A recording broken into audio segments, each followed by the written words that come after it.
vous dire qui est Jordan en trois mots. Ce sont les trois mots que j'avais écrits pour Jean-Paul, qui les a lus d'ailleurs, je crois, dans ce que m'avait demandé Paul en personne, il m'avait dit, voilà, il faut que pour les commerciaux, vous nous fassiez un petit résumé. Mais je suis plus content du résumé que du livre lui-même. Mais ça, vous ne publierez pas, c'est dommage. Enfin, on verra pour l'édition Pléiade, on pourra le mettre en annexe. Donc, il est là. Alors, dans le résumé, je dis trois choses, simplement, parce que Jean-Paul m'a dit, il ne faut pas rêver, droit au but. Alors, il y a trois caractéristiques de Jordan lui-même. La première caractéristique, c'est que Jordan, certes est un bavard, mais aussi est un bâtard. Je l'ai dit. Le lapsus était... Enfin, vous savez, il y a beaucoup de lapsus qui sont étudiés pour, enfin, bien sûr, qui sont plus ou moins prémédités. Enfin. Alors, c'est un bâtard social. Voilà, je crois, une des premières caractéristiques de... Je vais aller dans l'ordre chronologique, enfin, logique, peu importe. C'est un bâtard social. C'est-à-dire que Jordan, comme le montre bien sa biographie, c'est un personnage qui est issu de milieux sociaux très différents, très opposés. Un milieu social, par exemple, dans lequel on a moins de tenue que dans l'autre, y compris d'ailleurs de tenue linguistique que l'autre. C'est un milieu dans lequel on parle volontiers, et un autre dans lequel, au contraire, il faut maîtriser la langue, et où c'est plus chic de se taire. Ou, si l'on parle, de zozoter un peu. Et alors, donc, mais pas seulement des différences linguistiques, parce qu'il y a aussi des différences sociales, qui sont également des différences économiques, bien sûr, encore après tout, à salaire égal, comme chacun sait, bon, etc. Il peut y avoir des grandes différences quand même, mais là, c'est des différences linguistiques, on pourrait même aller dans l'autre sens, si vous voulez, des différences régionales. Il y en a qui sont parisiens, il y a du côté de sa mère des Parisiens, du côté de son père des Auvergnats, le Cantal dont je parlais tout à l'heure. Il y a des différences sociales, c'est une première caractéristique. Donc c'est un bâtard social parce que, comme le disait une fois, me l'avait dit une fois Thierry, je pense que c'est probablement en mars 1972 que Thierry m'avait dit, j'avais passé ma vie à faire, écoute, le grand écart, c'est le grand écart, citant notre Cocteau préféré. Il m'a dit, toi, tu as fait, c'est le grand écart. Donc, il a connu, mais oui, tu parlais de moi, tu ne parlais pas de Jordan, alors qu'on n'a pas du tout les mêmes... On n'a pas du tout les mêmes... Peut-être que je parlais des deux. Les deux, oui, les deux qui eux-mêmes, d'ailleurs, ont beaucoup de différences. Mais, donc, il a vécu, comme en dirait d'autres, la lutte des classes à la maison. Parce qu'il a connu l'union du capital et du travail tout petit. Et il a vu ce que ça donne. Donc la première caractéristique, si vous voulez, de Jordan, c'est le fait qu'il ait grandi comme ça, confronté à... Et puisque vous assistez, je vous ferai une petite lecture tout à l'heure à ce propos, oui. Sur le... Si vous voulez, parce que je trouve que Savigny, là, il y a des choses, je ne suis pas du tout d'accord avec beaucoup de choses que dit Savigny, hein, mais ça, ce sera pour le prochain, ce que je pense qu'il dit Savigny, parce qu'il y a beaucoup de choses à redire. Hein. Mais pour ça, je suis d'accord avec lui. Je ne suis pas d'accord sur tout ce qui concerne la vie sentimentale de Jordan. Je trouve que Savigny, là, manque de cœur. C'est embêtant quand il s'agit de raconter une vie sentimentale. Mais pour ce qui est de sa vie sociale, je souscris totalement à tout ce qui est dit du fait qu'il a grandi comme ça dans deux mondes, avec du côté de sa mère, il voyait bien ses cousins, ils vous voyaient leurs parents, et ils habitaient dans des châteaux, et puis du côté, enfin, des châteaux, double résidence, hein, 6 mois par an.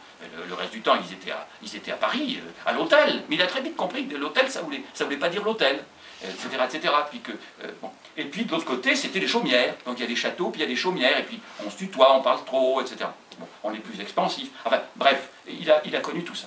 La deuxième caractéristique de Jordan, c'est le fait que, très tôt, peut-être ayant cherché d'une certaine façon à résoudre les contradictions du capital et du travail par des études plutôt bonnes et lui ayant permis très très tôt d'avoir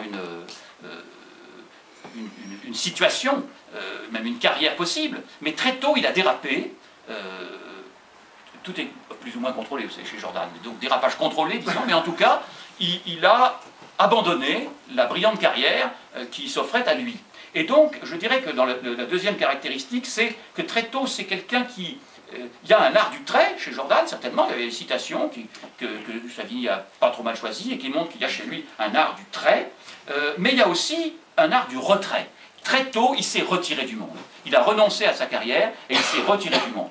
Il a quitté, donc, Étampes, où il a grandi, puis Paris, où il a fait ses études, et où il a trouvé un poste assez rapidement dans un laboratoire du CNRS où son patron, il avait soutenu, parce je pourrais développer tout ça, mais il y a eu les pères spirituels, si vous voulez, ont beaucoup compté dans sa vie. Il n'y a pas seulement son père biologique qui est très présent dans le livre, mais aussi des pères spirituels, des parrains en somme. Et parmi ces deux parrains, un en littérature, qui s'appelle Delancourt, et un universitaire, dans le domaine de la recherche, qui s'appelle Lestrade, et ce sage extrêmement précieux lui a très vite trouvé une place au CNRS. Et il l'a abandonné très vite, enfin très vite, 8 ans après, pour se retirer justement dans la maison de son père, Chaumière, pour le coup, dans le Massif central. Donc il y a une petite photo mais il y a aussi il y a le château d'un côté et la Chaumière de l'autre, dans le cahier iconographique. Là. Donc vous voyez très tôt le retrait. Et ce retrait, d'ailleurs, donc là, le retrait, c'est un retrait d'ordre professionnel, social, si on veut, tout de même un retrait qui n'est pas un retrait, enfin il ne pouvait pas vivre de sa plume, bien qu'il ait eu un parmi ses livres qui ait eu une reconnaissance un peu plus importante que les autres, peut-être 377 ventes, mais c'est pas ça qu'il pouvait faire vivre, donc il s'est retiré en demandant un détachement dans l'enseignement, un détachement du CNRS dans l'enseignement, d'abord dans l'enseignement supérieur, et ensuite, bien que beaucoup le lui aient déconseillé, dans l'enseignement secondaire. Et donc il a quand même continué de travailler, mais il était au collège Gerbert d'Aurillac-Cantal.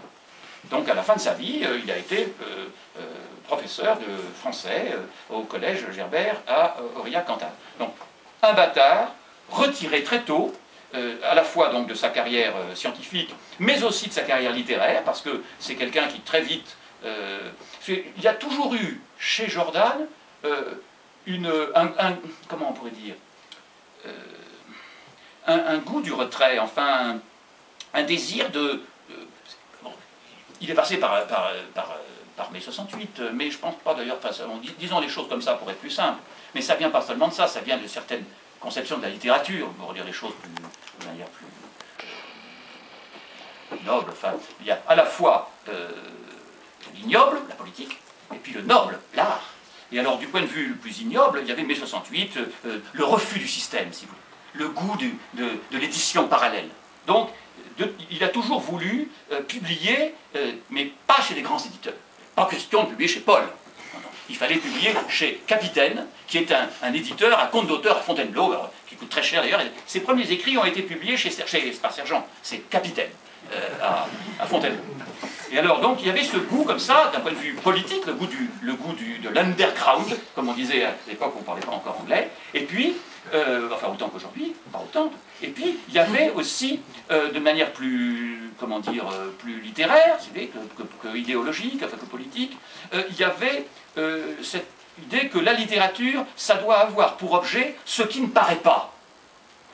Et si l'objet de la littérature, c'est ce qui ne paraît pas, ben évidemment, on ne peut pas paraître. Vous voyez, pas dire un livre a paru à tel moment, ça n'a pas de sens si la fin de ce livre, c'est dévoiler ce qui ne peut pas paraître. Si on veut être fidèle à ce qui ne peut pas paraître, ben on est coincé, on ne peut pas publier. C'est d'ailleurs pour ça que dès le départ, c'est Jordan qui a publié, pas moi, parce que sinon j'aurais été pris dans cette contradiction. Donc, il y a aussi, dans le désir du retrait de Jordan, quelque chose qui est lié à sa conception de la littérature.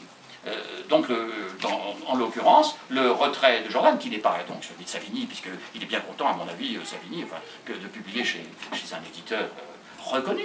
Mais Jordan, lui, toutes ses publications sont des publications, à l'exception donc du Château de Sable, qui est le livre qui a eu un peu de succès, toutes ces publications sont des publications chez des, entre guillemets, petits éditeurs. Ces gens qui nous font croire que l'argent n'importe pas pour eux. Enfin, l'argent des régions importe beaucoup pour eux. Parce que sans l'argent des régions, c'est les éditeurs n'existeraient pas. C'est-à-dire notre argent. Donc ça revient plus ou moins au même. Bref, deuxièmement, Jordan, la deuxième caractéristique, c'est le retrait. Vous voyez, pour des raisons qui sont sociales, sans doute, rester en dehors du système, une espèce de, finalement, un peu de mépris quand même pour tout ce qui est, comment dire, establishment, reconnaissance, etc. Et puis, la raison esthétique qui est une conception de la littérature qui lui vient de très loin, mais qui a été réactivée par des gens comme Flaubert pour commencer, en tout cas le jeune Flaubert, qui ne voulait pas non plus publier, c'est ce qu'il écrivait dans des lettres intimes.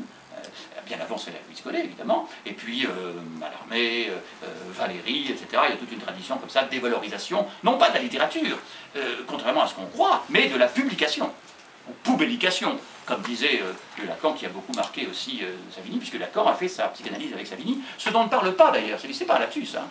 Ce dont ne parle pas Savigny, et dont je parlerai dans...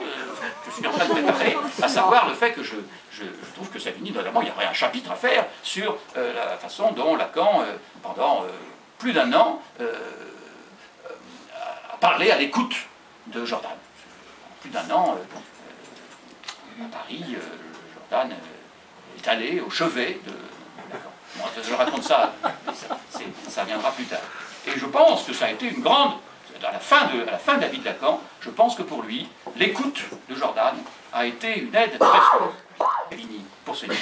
Et il y a tout de même des choses que je ne lui ai pas dites. Mais je ne peux pas non plus, comment dirais-je, entre collègues, bon, on a bien le droit de se cirer les bottes, mais on ne peut pas non plus faire de travail à leur place. Donc je vais quand même garder des choses pour ce que je publierai en mon nom la prochaine fois. Et puis, troisième et dernière caractéristique, alors ça je l'ai oublié, il faut que je revoie mes notes. Jean-Paul, vous vous rappelez, non? Ah, vous non plus. Troisième caractéristique, pourtant il faut trois, parce que c'est thèse, antithèse, synthèse. Vous ne voyez pas?